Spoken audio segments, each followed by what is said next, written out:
lot of people don't know this. Like, the final straw that broke the camel, or the Gentiles' back, I should say, was Jesus went. There's like some festival in like Jerusalem, I think, where everyone had to go into the city and pay to buy an animal to sacrifice and pay to take a bath and all this stuff.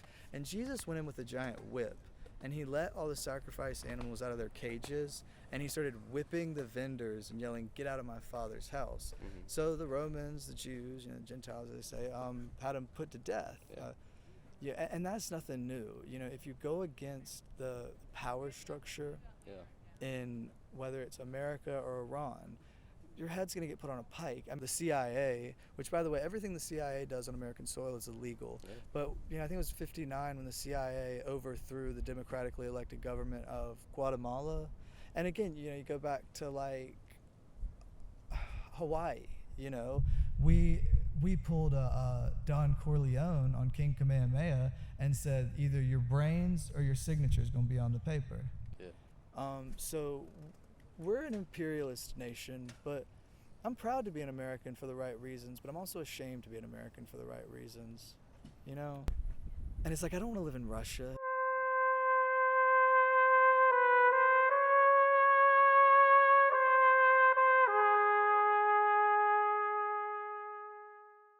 Yeah. All right, so how you doing today, man? I'm doing all right. Glad to hear. You just get done with classes? Like, where were you headed? I just had a test in my developmental psychopathology class. I was the first person to finish. Oh, yeah. I feel confident I probably got at least a B, and now I've got to go study for a test in my neuroscience for health professionals class. Damn, that's a lot, man. You just did a test and I got to go study more? Couldn't be me, man. I give you credit there. So, question here. Why'd you pick UNCW? Because my granddad gave me a beach house down here. Do you consider yourself, like, religious at all?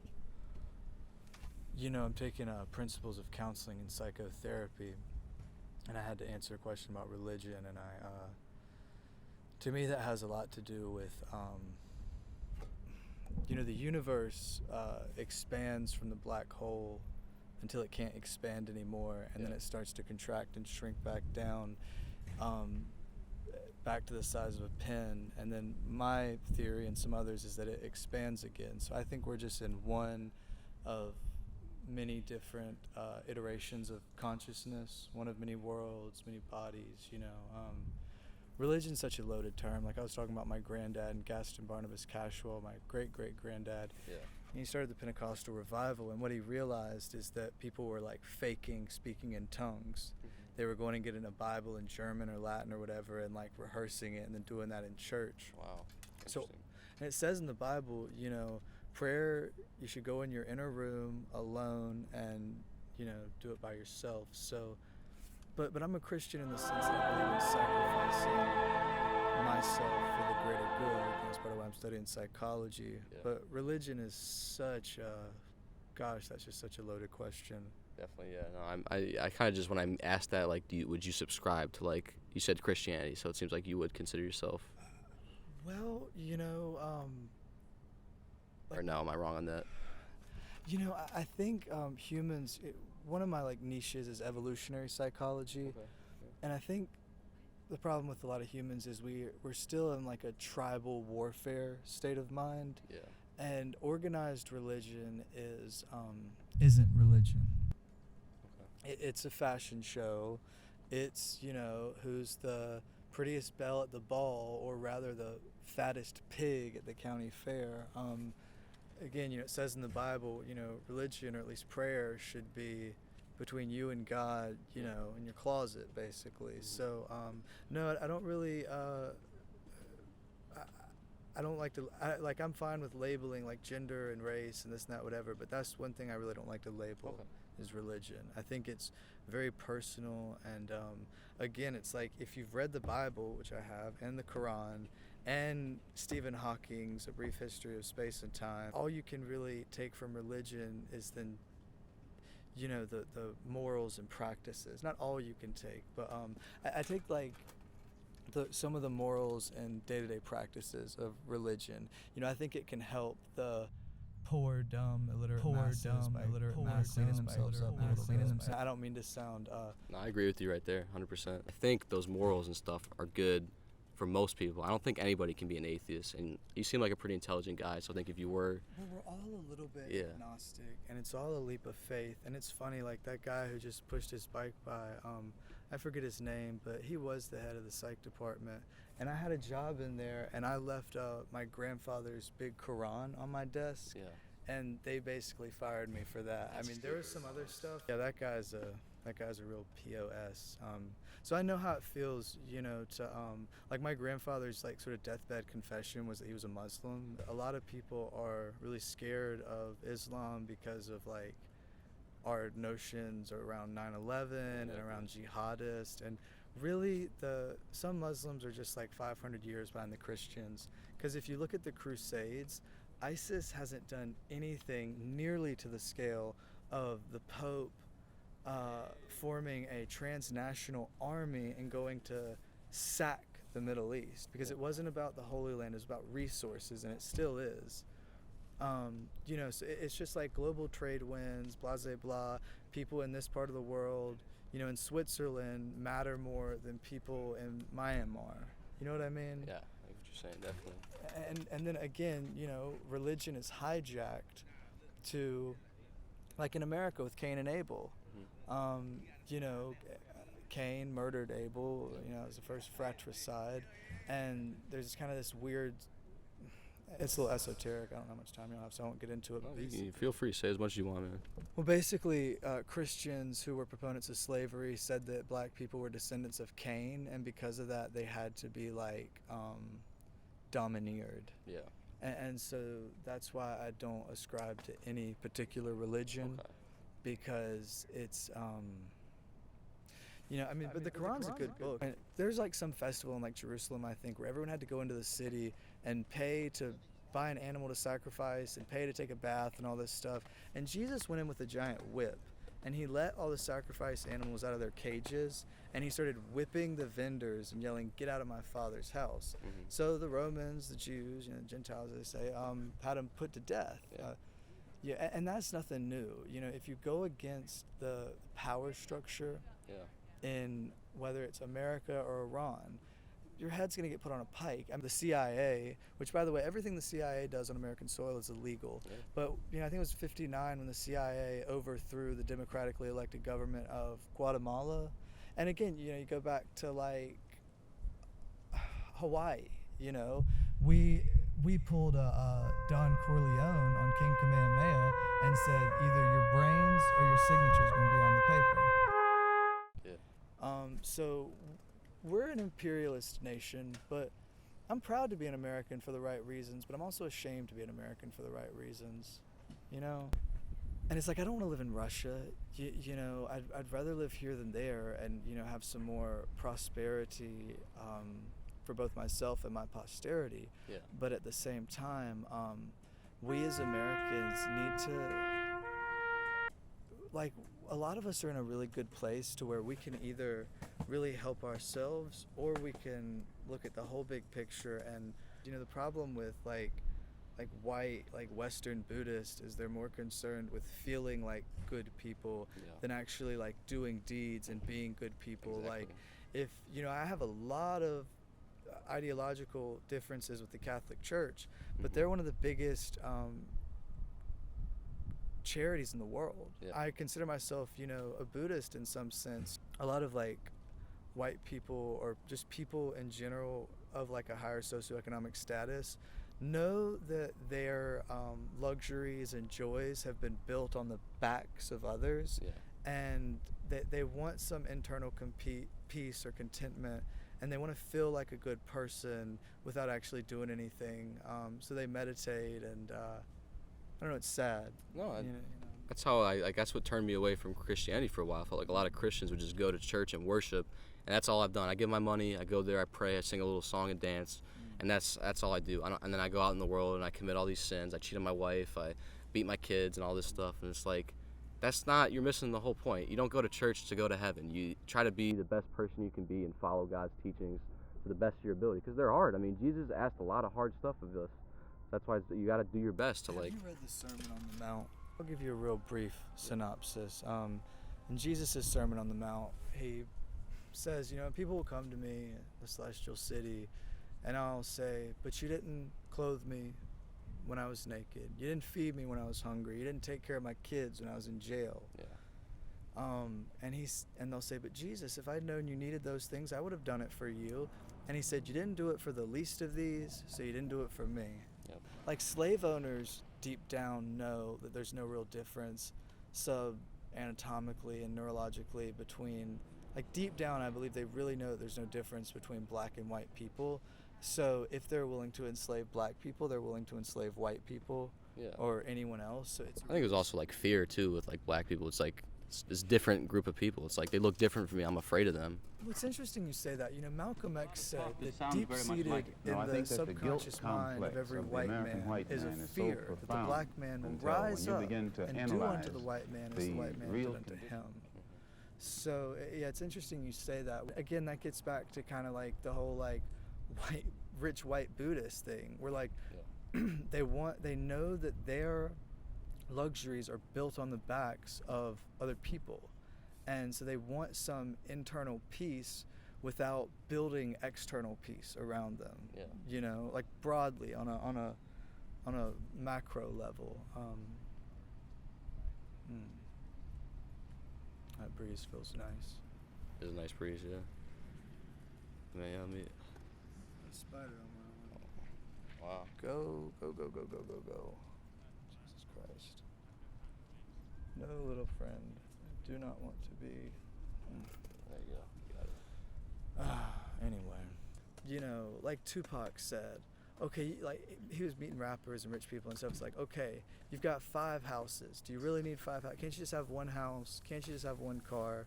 But again, that gets into the tribal warfare and the hoarding of wealth and resources. But anyway, I mean, the United States has, essentially Churchill went to, I want to say FDR, because BP, British Petroleum, wanted to nationalize the oil fields in Iran. And there was a similar situation with like Dole fruit. I think it was Dole fruit in either Hawaii or Guatemala. I won't go into that. But, essentially, with the military, have you ever heard that term, the military industrial complex? Yeah, I've heard the term. So essentially you've got militaries, which are might, and you've got industry, wealth.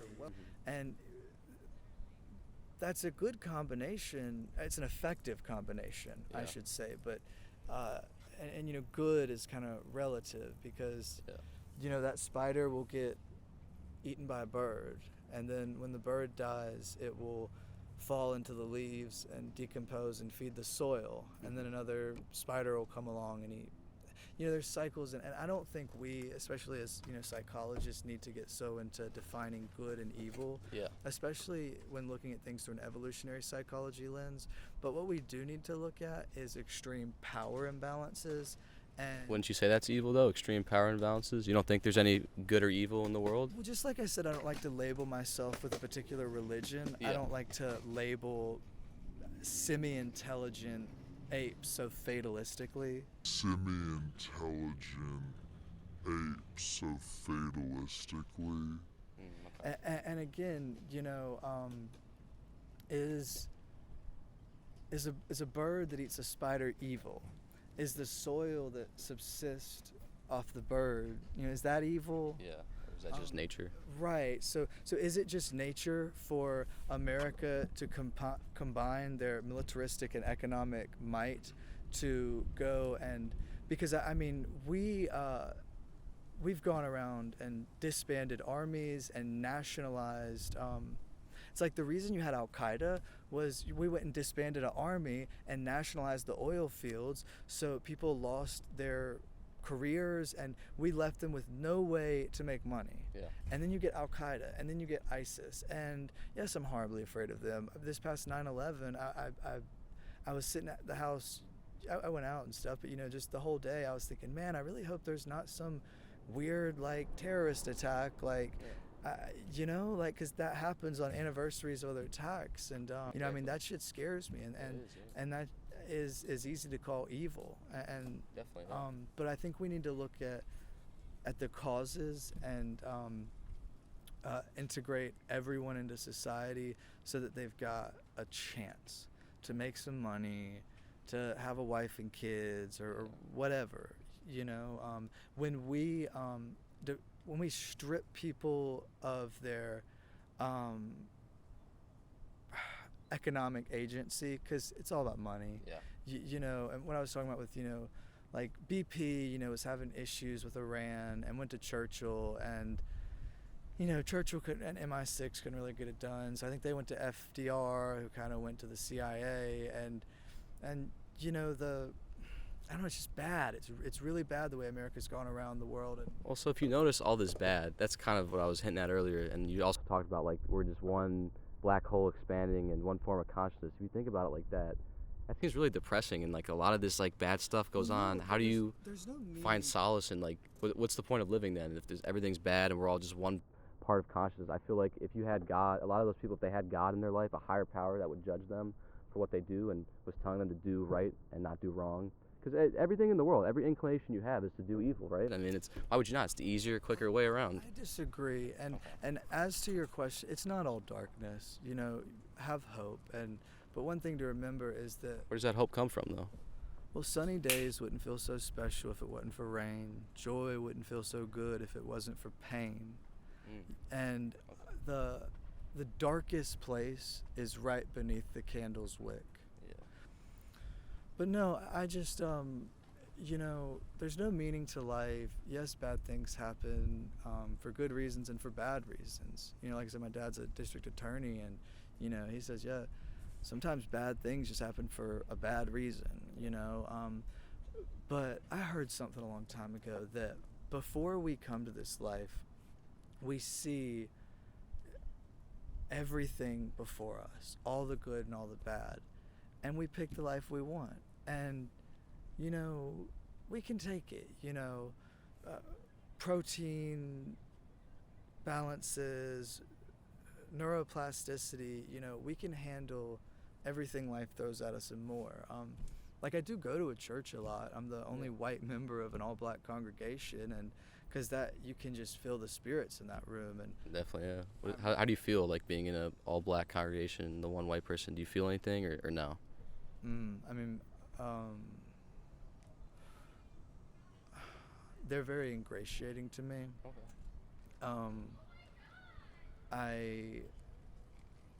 I don't, I know this sounds fucked up, but I don't like a lot of white people, especially at this particular school. And how the culture was here, I mightn't have come, but I have a lot more black friends.